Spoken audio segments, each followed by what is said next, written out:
There's just no happy way to say this. But after we cleaned up our block, our initial cleaning, and we did our initial hone and looked things over, this thing is toast. I mean, it's beyond Thunderdome. This engine really needs to go to a machine shop, and it needs to be overboard, and it needs to have new pistons fitted to it. Now, does that mean that we're going to give up on our mission, our rescue, to take this engine and only replace the parts that are absolutely necessary, screw it back together again and send it? Of course not. We're going to close our eyes, put our heads down, and run as hard and fast into the wall as we possibly can. We're going to save this thing. We're going to complete the mission. But it's bad. It's really bad. And it's going to take some finesse to make it usable. Now, I know, I can see already there are machinists and real engine builders. Notice I said real engine builders because I'm not a real engine builder. I'm a mechanic, okay? But there are machinists and real engine builders that are going to come across this video, and they're going to be gritting their teeth and cringing and just yelling at the TV, "No, don't do that." Relax, guys. I know. Listen, I have the utmost respect for good machinists, for good engine builders. I know what you guys do. I understand it completely. I understand the value of what you do. But you got to understand who these videos are directed at. These are for this is for guys who are working with empty pockets. They don't have access to a machine shop, to a quality machine shop. They're working with engines, orphan engines that you really can't get replacement parts for easily or simply. They're just trying to get this stuff back together again. They're just learning about this stuff. Machine shops, you don't want these guys. Go look at the stack of finished blocks, cranks, and heads in the corner of your shop with the dusty tickets that have been sitting there for like over a year. You call the guy, "Hey, your stuff's done." That's it. As last you see or hear from him. Yeah, we're trying to save you from that. So we're on your side. If you have any good constructive criticism to throw in here, you want to throw your 2 cents in, please do. Throw it in the comments. We'll all be happy to read it. Information is something we should all try to share as much as possible. All right, so got a lot of ground to cover. I'm going to try to do it in a relatively short period of time here because I don't want this video to be 10 hours long. We did our initial clean and we did our initial hone. Now, we used that $16 Amazon hone on this. It actually worked out really good. We did that video a few days ago, so if you want to see that, we'll put a link in the description. But we used that hone. It worked out really good. And I got to say something before we go any further, because several people asked in that video, "Why don't you just use a dingle ball hone? Ball hone. That'll do the job." No, it won't. The damage that we have found in this block and the damage that we want to read and interpret that's here would have been immediately obliterated if you had used a dingle ball hone, because of the nature of it. They're flexible. The little balls find their way into any imperfection and leave a scratch, so you don't see imperfections the same way you do with a straight leg hone. So that's why anytime you do something like this, it's straight leg hone to your initial cleanup, for the initial cutting, to assess, and then you can use a dingle ball hone for the final crosshatch. That's fine, but not for this. And you'll understand what I'm talking about as we go forward. So we found a lot of things. Now, one thing I want to talk about before we go any further is making measurements, because as you're doing this, you need to keep track of what you're doing, how far you're going. As you're honing the block, as you're getting the light scratches out and you're getting the rust out, and you're trying to just bring everything down to even bare metal, did you hone it 1/1000th of an inch? Did you hone it 3/1000ths of an inch? Did you hone it 5/1000ths of an inch? In which case you've gone too far, but that's besides the point. How do you know? Now, a machine shop, an engine builder, they would be measuring the bore with a dial bore gauge as they go along. I'm assuming, because you're watching this and following along and doing this at home, that you don't have a dial bore gauge. But you don't really need one to make accurate measurements. You can improvise, and you can do it using an old ring. So here's what you do. You take one of the rings from the engine. You want to use one that isn't mangled, doesn't, you want to use the cleanest ring you can out of the original engine. Now, before you do anything else, before you clean anything or hone or do anything like that, what you want to do is you want to take some Scotch-Brite or fine emery cloth, and you want to clean just the surface, or just the top, the very top part of the bore. The part of the bore above this line right here, above the ridge. You want to clean this, okay? And then you want to take a good ring, you want to stick it in a hole like that, and square it up just like that. Square it to the deck, okay? And then you're going to take a feeler gauge and make your measurement right there. So, why is that important to do before you do anything else? That is the true size of your bore. There's no wear up there. That's what the cylinder is cut to. That's what it originally measures at, okay? Now, once you have that measurement, once you have that gap, you can now track how much metal you're taking off the cylinder walls as you're honing. The ratio is going to be, and of course this is approximate, but it's going to be close enough for you, for approximately a 4-inch bore engine. The ratio is going to be for every 1/1000th of an inch you take off the cylinder walls. Let's say you hone away 1/1000th of an inch. The ring gap is going to open 3/1000ths of an inch. So basically it's a 3-to-1 ratio, okay? As you're going along, as you're honing, so let's say you're honing, you put 40, 50, 60 laps in, okay, now you want to check your progress, you want to make sure you're not going too far or know how much you cut already.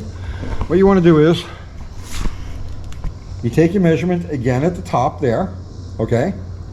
And remember, we're honing past this point. We're keeping our strokes even, and we're coming all the way to the top, and we're going all the way to the bottom, okay?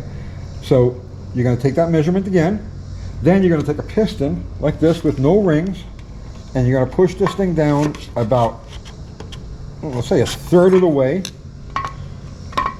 Use the piston so you know that it's squared up, and you're going to take the measurement again, and then you're going to go down to approximately where the oil ring is going to ride, the bottom of the oil ring, and you're going to take that measurement again. So for every 1/1000th of an inch that gap increases, it means you honed it 3/1000ths of an inch. No, I'm sorry, backwards. For every 3/1000ths of an inch that gap opens, you honed it 1/1000th of an inch. And I would say about 5/1000ths of an inch is your outer limits. If you're reusing stock pistons, you want to keep everything, put it back together again with the original parts. If you look at the piston to wall clearance variation that they'll give you, it's like least to most piston to wall clearance for an engine like this, you're going to find that it's a range of about 5/1000ths of an inch.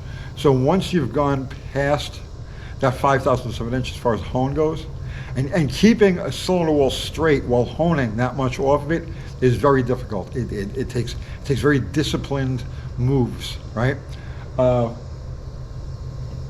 Once you've gone past that, about 5/1000ths, just stop. If it's not clean enough at that point to give it a quick, surface hone and throw rings in it, put the engine together, it's gonna be a mess. At that point, you really do need to rebore it. This engine, I think, really needs to be rebored, but we're not going to do that. We're going to keep going forward. All right, so I'll show you some of the things that we found, and some of the things we found here made us go back and look at other parts of the engine that we deemed to be good to go, but now we have to go back and actually re-look at them. So here's the first problem. Now, everybody recognizes these lines right here, okay? Every cast ring engine will start to develop that ridge around the top of the cylinder after, really no time, like 10,000, 20,000 miles. It's gonna have a ridge at the top of the cylinder. Cast ring engines Modern, like stainless ring engines, they don't do the same thing. They don't work the same way. The rings don't work the same way. Cast ring engines, though, with a big surface area, the way the cast ring works, the way these engines work, is that as the piston comes up to top dead center, let's say it's 10, 20 degrees before top dead center, or thereabouts, spark plug lights and the pressure begins to build in the cylinder as the piston's nearing top dead center. That pressure gets behind the ring and shoves the ring into the cylinder wall. And that's where those marks at the very top of the cylinder come from. You don't see them at the bottom of the cylinder because there's no pressure at the bottom of the cylinder. It's only at the top of the cylinder. So to get that ridge around the top is completely normal. And if you can't catch your fingernail on it, you'll be all right. So let's say it's only about 4 thousandths, 5 thousandths deep. It's fine. The engine's going to develop that ridge anyway, so don't stress it. But we have a situation here, which is, it's fairly common, and it's a problem, or it indicates that the engine had a problem, in that we have our normal ridge here, but here we have a couple of them. We have multiple ridges. Look at this one. Look how defined this one is right here. All right, so here's the normal one, and here's the second one. That second ring, the second ridge, it's not really a ridge, it's really just a mark. That second one indicates that this engine operated for extended periods of time with spark knock. So it probably had a little too much ignition time in it, not quite the best gasoline, and was run down the road for extended periods of time, spark knocking away. Now, spark knock is detonation, but spark knock or detonation at part throttle light load is just spark knock. So it doesn't generally damage anything below. It does take its toll on crankshafts. We'll talk about that in a second. But that second witness mark there tells us that this engine was run for extended periods of time, spark knocking. So now we got to go back and we got to look at some parts that we glanced at first, but now we have to be a little suspect of. The first is the crankshaft. So now, like I said, while these marks indicate that the engine was operating with spark knock, it might have seen periods of detonation. Now, when a crank is exposed to detonation, it's prone to cracking. It'll crack.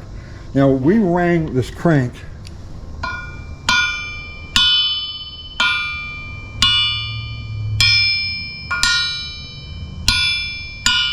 see, it's a little dead. And we said, it doesn't, you know, if this was a race engine, we wouldn't be using this, but it's just perfect. It's fine for a street motor. The reason that this crank sounds like that, a little on the dead side, it doesn't have that sharp pitch all the way through, is because it's been exposed to severe harmonics, the severe harmonics that come with spark knock. Now, if it was a race engine and it was detonating under power, it would have broke the crank.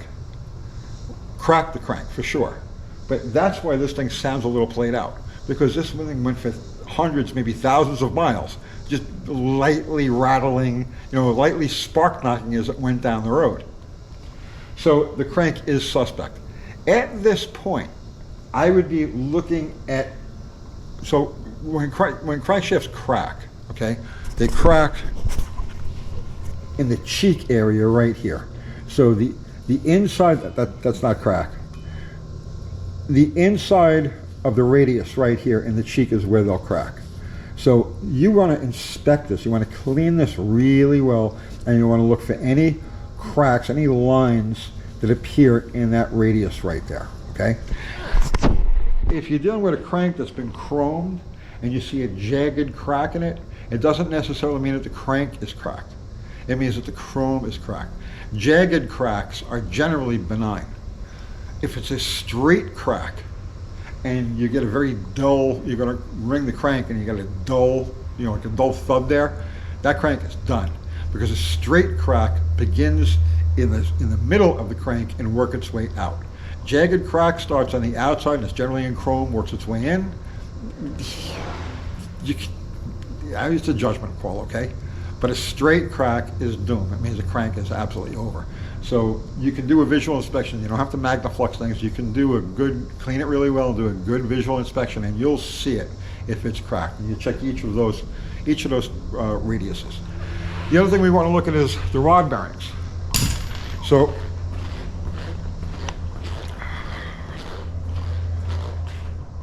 when we pull these things out of the motor, they're not showing any wear, right? I mean, you couldn't ask for a nice looking bearing, right? But that doesn't mean that it's not pounded. If an engine's operated for extended periods of time with just spark knock, it's not going to show up on the bearing. But if at periods of time, let's say he was knocking and the guy just got on it and stayed on it, it could pound the bearing. Now, pounding the bearing means that, and it's only going to apply to the upper shells, okay? Pounding the bearing means that detonation is acting on just a small section of the bearing, and it'll be like in this section right here. And what it'll do is it'll start to spread out. Now, if you just eyeball the bearing, you generally won't see one that's got mild pounding. That doesn't mean it's not there, but you generally won't see it. Now, if you're a proper machinist, you're going to use a ball mic on this, and you're going to check the thickness of the bearing, okay? If you're, let's say, servicing an engine at the track and you want to check it real quick, you'll use a caliper like this, and you'll just check the thickness in a couple of different areas where you expect it to be pounded, okay? But you don't need any of that stuff. All you need is a flat surface. So what you do is you take the shell, you lay it on a flat surface, and you look that you don't see any light between the bearing and the surface, okay? And that's going to tell you that it's not pounded, because if it was pounded, it would be spread out and it wouldn't sit evenly on the surface. So this bearing is fine. We'll go through and we'll check all of the others. The pounded bearing is bad for two reasons. The first is that it will reduce oil pressure, because at that area that's thinned out, spread out, it'll leak more oil, or it'll allow more oil to flow through at that point, so it'll reduce your oil pressure slightly. But it also affects the crush. The crush is how the bearings are forced together once the caps are tightened, and that crush is what keeps the bearing from moving. Or the crush is what helps the tab keep the bearing from rotating. Once the crush is gone, that tab isn't always enough to keep the bearing in place. So that's why any signs of crush or of pounded bearing, you throw it away. All right, so let's go back to the engine. So a couple of these didn't clean up bad, all right? See, this one here is nice all the way down, no real issues. We've got just a slight witness mark from, a detonation witness mark, and our upper ridge here isn't that big of a deal, so I say that this one is just about perfect. Some of these a lot of them had rust, and you can always see the witness marks where there's rust. Now, you can't feel it, you can't catch your fingernail on it or anything like that. They're there, and it's more just a discoloration in the metal. If you see something like that, it's like a dark area someplace in the bore, the way you check it is you bring a ring right to that area where you see the dark spot, square up the ring. I'm doing it by hand, but I should be doing it with a piston, and then check to see if you see any light between the ring and the cylinder bore. If you don't see any light, it's fine. It's just a discoloration in the metal, and you can leave it alone. Almost every cylinder, I'd say 6 out of 8 cylinders have marks like that. And I've run a ring through them, checking for light, and no, they're all okay. So I'm not going to worry about that. There is one cylinder, this one right here. This is ugly. So this was bubbled rust. It was very scaly, and we've got another mark on the upside, same thing, and I can actually feel this. Now, If I was doing this engine, if I was doing this as a maximum output engine, this thing's going to be leaned on, or if I was doing this for a customer, somebody else's engine, there's no doubt in my mind that cylinder is getting bored. If not the whole engine, let's just start from a clean slate of paper, but that cylinder and that damage is going to get bored. But for our purposes, for this rescue and the mission of just replacing what's absolutely necessary, I think we can get away with it. So while I can feel it, I put a ring up in here and I checked and I don't get any light behind it. And I also see scratches through it. That's important, right? Especially when you're talking about these secondary ring ridges. One on this side. These secondary ring ridges like this one right here, where you can see the scratches from the hone going through it. That means that that's fine. It's a discoloration, but it's fine. It's going to seal. Well, I was able to see some of the scratches through this lightly pitted metal. And I did have a ring up in here and I checked for light and I didn't see any light. So making a judgment call, I'm going to say we're going to send it. We're going to send it. I'm going to hone this cylinder just a little bit more. I haven't taken a measurement yet to find out or to see exactly how much we've honed them. Here's another one that's got some staining from the rust. Because remember, the rust bubbles out of the metal. So even if you clear out the rust, it's still going to be pitting. And in this case, it's like almost like micro pitting. And where this pitting is on this cylinder, in the combustion zone, right, because it really is in the combustion zone, the fine pits here will probably fill with carbon and other residue in a short period of time and create like a perfect sealing surface for the ring. Yeah, it's just not the right way to do it, but it's the way we're going to do this engine. It's representative. It's an experiment. We're trying to just resurrect it. Just get it running. Stick it in the car, and we'll know. We'll know.